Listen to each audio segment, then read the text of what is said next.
Hello everybody, I'm Brad from BigFamilyHomestead.com, and today's video is going to be awesome. And it is on the topic of, what the heck is that thing really worth? Okay, so it is early March in 2015, and here's the deal. I've been sick for a few days, and I tried to get to the doctor, but I couldn't get to the doctor for a lot of reasons that I won't bore you with. But there's a funny thing that happens when you have kids. We have 7 kids actually, and you know what, the funny thing that I keep coming back to, and I don't understand why it has to happen, but literally every day, and usually 3 times a day, every one of them wants to eat. Can you believe that? So even though I'm sick, they still want to eat. And even though I'm not feeling good, I still had to go to the stupid grocery store, which brings me to my thought for you today, and that is this. Here it is. Here's the thesis, and then I'm going to lay it out, and I know this is going to be beneficial to you. I know it is. You're going to have to hang with me, but you're going to love it. It's going to be awesome, right? So, but here it is. What the heck is a thing really, really worth? Here we go. So really, why is this thing worth X amount of dollars? Or this thing, or this thing, or this thing, or this thing, or this thing, or these things, or this thing. So what would all these little veggie plants be worth if you didn't have access to the seeds, or the soil, or the know-how to grow these things into food? Okay, now before we get too far off my original story, keep this stuff in mind. I want you to have this in your head as we're going through this process, and you'll get my point, and you're going to be so grateful. It's going to be like, oh yeah, thank you so much, Brad. But anyway, retracking. At the grocery store, having to feed the hungry kids, whatever. Anyway, so I started looking at the prices, and my wife and I, we are absolutely like hawks when it comes to a good deal at the grocery store, because we have to pinch every penny. And that means sometimes when something goes on sale, you get a bunch of it, and knowing that you're not going to use it all right now, but you'll store it and you'll use it later. It's good economics, good stewardship of your money. So I was at the grocery store today with my wife, and we were picking up our monthly stuff, and I just keep noticing that the prices of things keep going up and up and up, and the packages or the packaging of the food is either staying the same and the price is going up, or the packaging is going down a little bit, you're getting less, and the price stays the same, or in a lot of cases now it's even both. The packaging is getting a little bit smaller and the cost is going up, especially with things like meats. And so I started thinking about, what is a thing really, really worth? And this is not my whole point, but you gotta stay with me and check this out, and then I'm gonna get to the point, and then your brain's just gonna go pow, and you're gonna send me all these amazing emails on how your life is all peaches and cream. Well, that's probably not true, but you'll appreciate it. So here we go, check this out. Something like this. You've got a really sweet electric guitar. Yeah, and let's say that this device actually sells for, which it does, around $700 to $800. Now, the reality is, what it costs to make this thing with the woods and the electronics and the metal and all of that kind of stuff was probably, honestly, more like around $100. Now, compare that to, say, a garden tiller.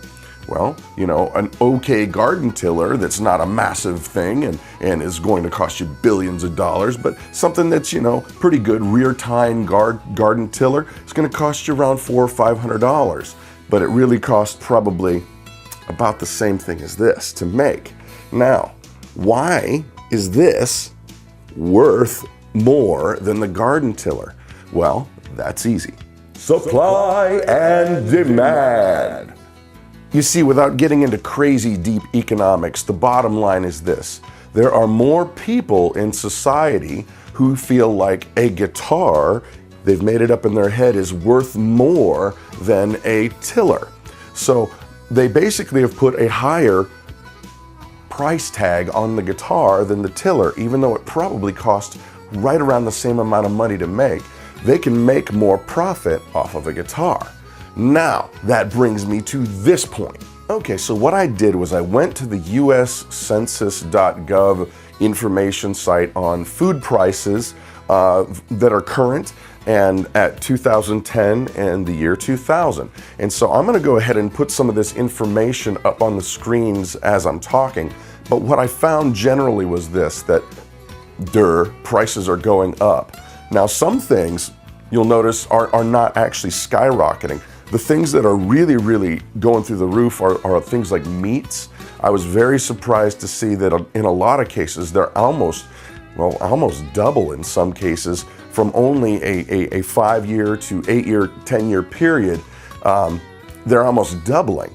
And so this got me to thinking, oh my gosh, what is a thing really worth? Because the reality for me is, in the past 10 years, my salary, the amount of money, the amount of take-home pay that I actually earn is not keeping pace with the rate of inflation. It's not keeping pace. The food cost is going up faster than my pay is.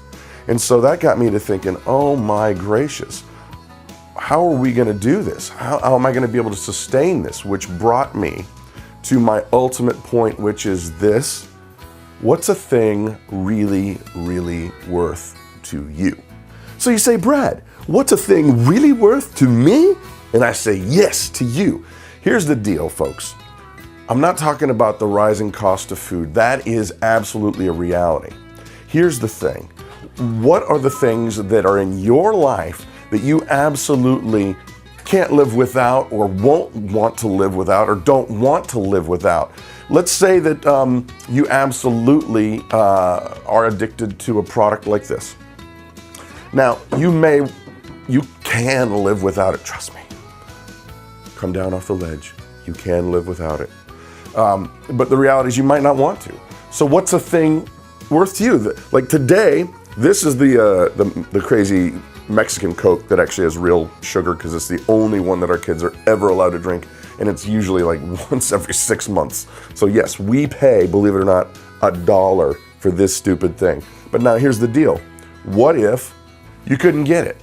What if they've priced it so far out of your reach that it was like $5 a bottle and you wouldn't even be willing to buy it on a birthday kind of a thing? Or what if you just literally can't get it?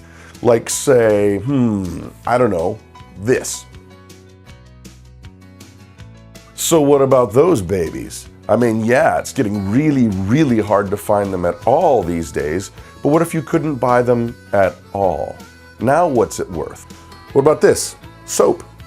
Kind of need it. If you plan on staying healthy, not getting sick, not dying, you're gonna need soap. Well, what if you cannot make soap? You don't know how to. What if you don't have access to it? What if there was some kind of natural disaster, or heaven forbid, a grid down situation? I hope that never happens, but what if you couldn't get soap? What's it really worth to you now? Now, food is the easy no-brainer. Yes, of course, we need to have some food on hand for the unforeseen. Think of it like an insurance policy. I like to put it this way. You don't go out and buy an insurance policy, whether it's life insurance or car insurance or whatever, house insurance, and you go, man, I can't wait to cash this in when my house burns down. No, that would be silly. You buy the insurance in case, just in case. You're hoping it never has to happen. Well, that's the way I look at having a little bit of food on hand. I really hope there is nothing crazy that's going to happen out in society, but if it does, boy, that sure is a nice insurance policy. So what does a thing really cost? Depends on who you are. What if you really need one of these things, huh? Depends on the availability. Depends on a lot of things, but the reality is this. What if you couldn't go to the store and pick one of these up? What if you couldn't just go buy a pound of tomatoes? What if you couldn't just pick up that wingy-dingy thingy that you just have to have? Now what's it worth? Therein lies the big point of this video. Yes, we know what a thing is worth today, with today's money. And it is alarming to see how fast things are getting out of control spending-wise. That is a very real concern. But for me, for the point of this video today, is that, okay, yes, those things are getting out of hand. But what is the cost of a thing if you couldn't go to the store and buy it? Therein lies where I'm trying to go with this. That we as people who are homesteaders, we who as people who are self-reliant, preppers, whatever you want to call us, we have to think outside the box. So what is a bar of soap worth to clean your body, clean your dishes? Well, I don't know. Today it's probably only worth, 50 cents to $1. What if you don't know how to make it? What if you can't get it? What if you couldn't go to the store and buy lye to make your own? How much is soap worth now? I mean, think about it like this. Here's another example. This is pretty interesting. Right now, a gallon of milk costs more than a gallon of gasoline. Okay, keep in mind, yes, milk, very important, gotta have sustenance for life and all that. But what could you do with a gallon of milk? Okay, I can make some baked goods, I can drink it, I can do all kinds of different food-related items with that. Well, what can I do with a gallon of gasoline? Well, what if I had a chainsaw?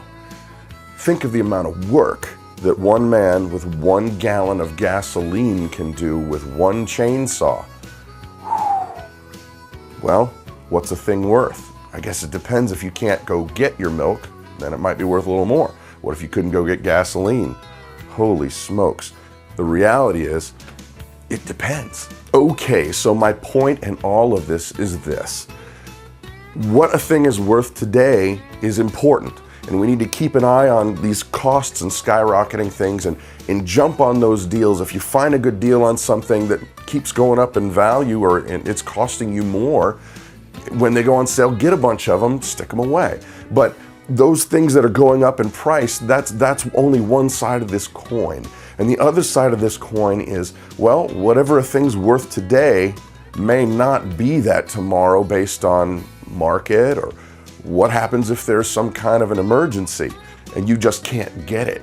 What if you couldn't get that item, that thing, for, heaven forbid, 6 months to a year or more? Well, now what's it worth, right? What's a gallon of gas and a chainsaw worth when nobody else has gallons of gas and chainsaws? You're gonna be the richest man on the block, right? Well, there it is. That's my point. Just for us to get thinking about, okay, what are these things that we kind of take for granted every day that we should probably be planning on a resupply plan? Some way for us to be able to save that money, keep your family fed, have some degree of a reasonable lifestyle. What if you couldn't go and get X, Y, or Z? That is my point. That's what I want you to think on. Anyway, hope you enjoyed the video. Please do share it. I'm really trying to get some subscribers up there to get my YouTube name, my custom name. And so if you can help me out with that, I would greatly appreciate it. I am Brad with Big Family Homestead, and you have an amazing day.